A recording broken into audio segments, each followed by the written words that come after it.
বন্ধুরা, আমি প্রতিদিনই মিঠি জোড়া গল্পের পাশাপাশি আমি আমার ডেইলি লাইফস্টাইল ব্লগ শেয়ার করি।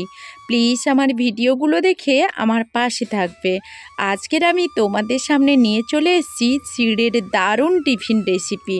তো চলো আজকের মিঠি জোড়া ধারাবাহিকের নতুন আপডেটে দেখা যাচ্ছে যে মাঝে লাগা আগুনের মধ্যে বেশি করে ঘি ঢেলে দেওয়ার জন্য এবার মিথ্যে চোট পাওয়ার অভিনয় করলো কোয়েল। একদিকে যখন রাই ব্রেকফাস্ট টেবিলে সবাইকে ব্রেকফাস্ট দেওয়ার জন্য তাড়াহুড়ো করতে থাকে, আর একদিকে কোয়েল মিথ্যে অভিনয় করতে থাকে পায়ে চোট লাগার, বলতে থাকে ও মা গো, এবার বোধহয় আমার পাটা ভেঙে গেল।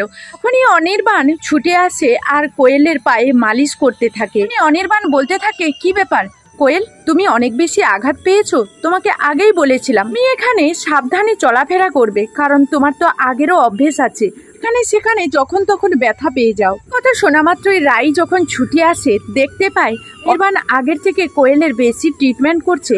সেই কারণে অনির্বাণ যখন রাইকে দেখতে পেয়ে যায় তখনই বলতে থাকে যে তুমি বরং এক কাজ করো, রাইয়ের থেকে ট্রিটমেন্টের জন্য একটা মেডিসিন নিয়ে নেবে। এই কথা বলা মাত্রই রাই বলতে থাকে, তুমি যখন ট্রিটমেন্ট করছো অনির্বাণ, তাহলে বাদবাকি ট্রিটমেন্টটা তুমিই করে দাও। হাজার হোক অতীতে তো ওর ট্রিটমেন্ট অনেক করেছো, তাই না? কথা বলা মাত্রই কোয়েল বলতে থাকে যে আমি খুব ভালো করেই জানতাম যে আগের দিনের লাগা আগুনের মধ্যে আমি যদি একটুখানি ঘি ঢেলে দেই তাহলে আগুনটা কিন্তু দাউ দাউ করে জ্বলবে। তার জন্যই তো আমি মিথ্যে চোট পাওয়ার অভিনয়টা করলাম। তখনই অনির্বাণ কোয়েলকে দাঁড় করানোর চেষ্টা করে, আর তখনই কোয়েল বলতে থাকে, একবারেও দাঁড়াতে পারছি না, আমি খুব ব্যথা পাচ্ছি, আমার দ্বারা একবারের জন্য দাঁড়ানো সম্ভব নয়। অনির্বাণ, তুমি বরং একটা কাজ করো, আমাকে ধরে নিয়ে আমাকে একটু রুমে দিয়ে আসো, সেখানে আমি একটু রেস্ট নেই। তখনই রাই বলতে থাকে, তুমি এইভাবে কেমনভাবে হেঁটে নিজের রুমে যাবে বলো তো? অনির্বাণ, তুমি বরং একটা কাজ করো, ওকে কোলে তুলে নিয়ে গিয়ে ওর রুমের মধ্যে ওকে দিয়ে আসো। কথা বলা মাত্রই অনির্বাণ বলতে থাকে, বারে আমি কি কারণে ওকে কোলে নিয়ে ওর রুমে দিয়ে আসবো?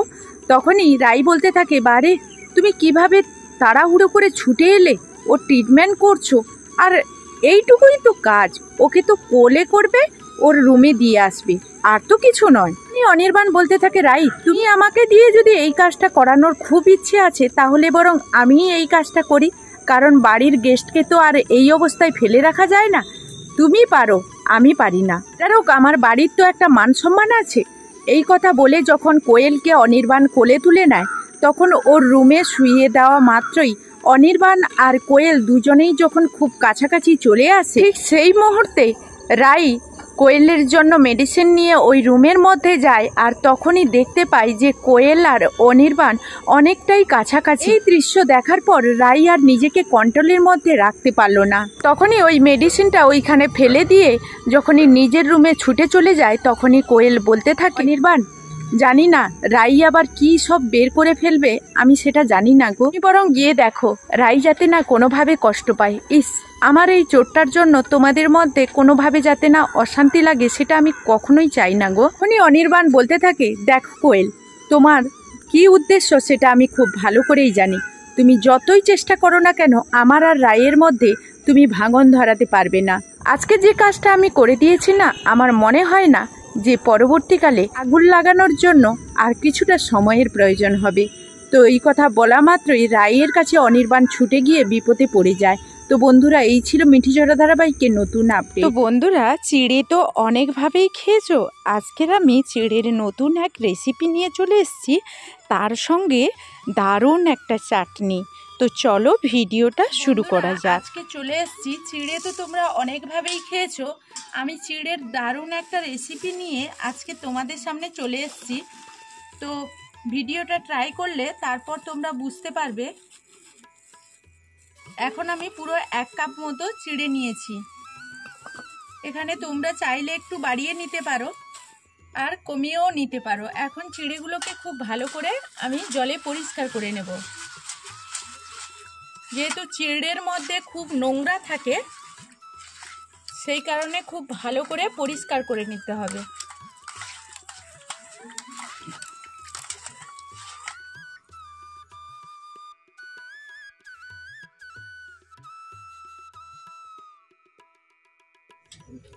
তো এখন চিড়েগুলোকে খুব ভালো করে জলে পরিষ্কার করে নিয়েছি, আর এখন ছাঁকনিতে ছেঁকে নেব।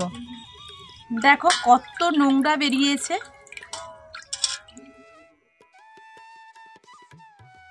তো বন্ধুরা এখানে চিড়েটা আমি এখন ঢেলে নিলাম, আর এখানে কিছুটা টক দই দেব। তো টক দই কিছুটা দিয়ে খুব ভালো করে আমি মেখে নেব।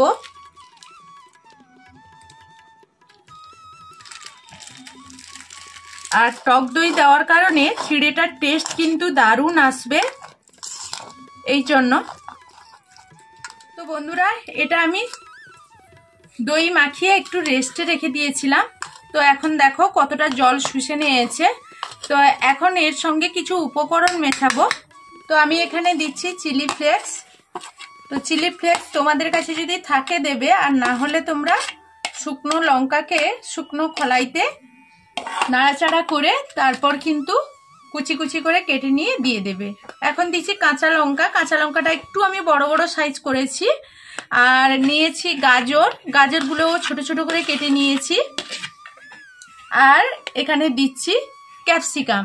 তো ক্যাপসিকাম আমি এখানে হাফটা দিচ্ছি, হাফ দিচ্ছি আর হাফ রেখে দিচ্ছি। আর এখানে দিচ্ছি ধনে পাতা। তো ধনে পাতাও আমি হাফ দিলাম আর হাফ রেখে দেব। তো হাফের একটু বেশি আমি দিয়ে দিলাম। এটা এখন থাকুক। আর এইখানে দেখো আমি একটা সেদ্ধ আলু বড় সাইজের নিয়েছি। তো ওটাকে গ্রেট করে নেব।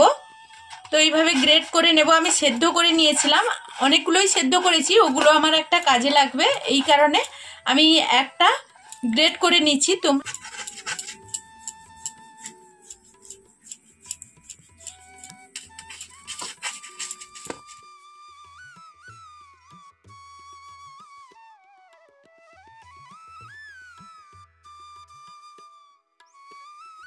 তো এখন এই জায়গাটায় মাখানো সম্ভব নয়, পাত্রটা আমার ছোট হয়ে গেছে। আমি এরকম একটা গামলা নিয়ে নিচ্ছি। তো এটার মধ্যেই আমি সবগুলো উপকরণই দিয়ে দিচ্ছি। তো এইভাবে হাতে খুব ভালো করে মাখিয়ে নিতে হবে।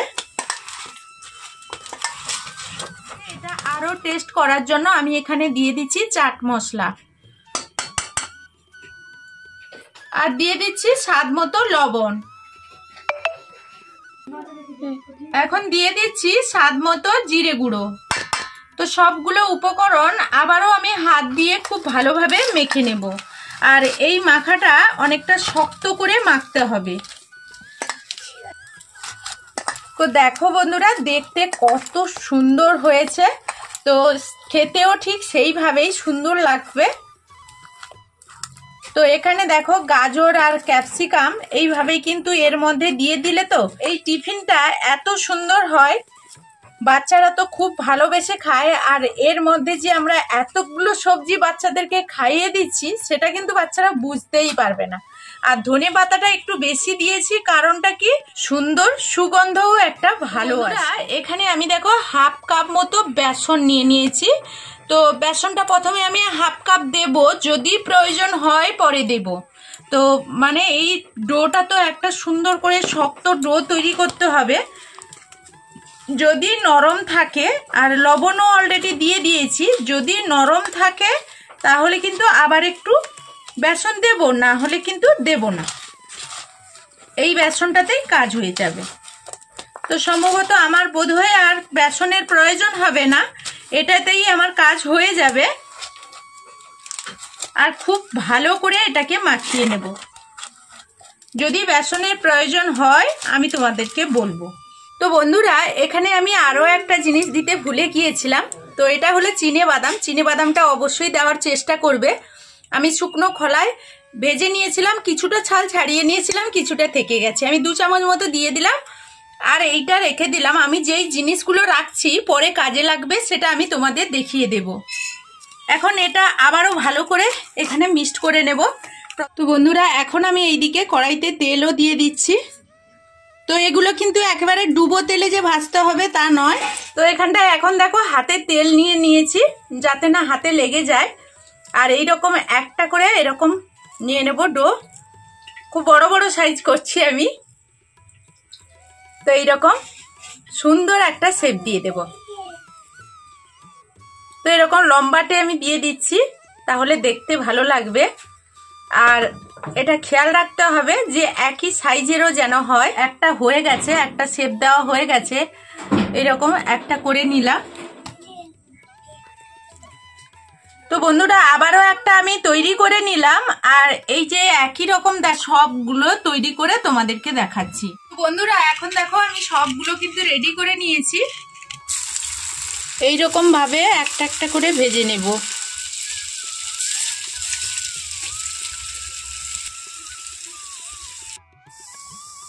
তো এইদিকে এটা হতে থাক, আর ওইদিকে যে আমি চাটনিটা তৈরি করবো বলেছিলাম সেটা এখন তৈরি করে নেব। তো বন্ধুরা আমি তোমাদের বলেছিলাম যে চিনেবাদামটা রাখছি কেন, ওই চাটনিতে দেবো বলে আমি চিনেবাদামটা রেখেছি। তো এই মিক্সির মধ্যে আমি সবগুলো উপকরণ পেস্ট করে নেব। তো এখন দিয়ে দিচ্ছি এখানে দেখো ধনে পাতা, দিয়ে দিচ্ছি 2টো কাঁচা লঙ্কা, দিয়ে দিচ্ছি এখানে কারি পাতা, এখানে দিয়ে দিচ্ছি ক্যাপসিকাম। তো বন্ধুরা কারি পাতা, ক্যাপসিকাম, ধনে পাতা এইগুলোর সুন্দর একটা ফ্লেভার থাকে, আর এই চাটনিটা তত বেশি সুন্দর খেতে লাগে, স্বাদেও যেমন আর সুগন্ধও তত ভালো লাগে। এখানে এখন দিয়ে দেব দেখো টক দই। তো টক দই আমি দিয়ে দেব 3 চামচ। এখন এখানে দিয়ে দিচ্ছি নারকেল কুড়ো। তো এখন আমি এখানে দিয়ে দিচ্ছি লেবুর রস। তো লেবুর রসটা এখানে দিয়ে এখন আমি মিক্সিতে এটাকে পেস্ট করে দেখো আমি উল্টে পাল্টে খুব ভালো করে ভেজে নিয়েছি। তো আমার এই পিঠ ওই পিঠ সমানভাবে হয়ে গেছে, আর আমি এখন এইগুলোকে নামিয়ে নেব। তো এই চাটনিটার উপরে নিয়ে নিচ্ছি কেন, উপরন্তু যদি কিছু তেল থাকে এর মধ্যে খুব ভালো করে ঝরে পড়বে, বাদ বাকিগুলো ওই একইভাবে আমি ছেড়ে দেব। তো বন্ধুরা এটা আমি এখন দেখো এইভাবে পেস্ট করে নিয়েছি, আর এই ঘনত্বই থাকবে। আমি খুব মিহি করে পেস্ট করে নিয়েছি, আর এর মধ্যে আমি কিন্তু আবার লবণ দিয়েছি, সেটা তোমাদের দেখানো হয়নি।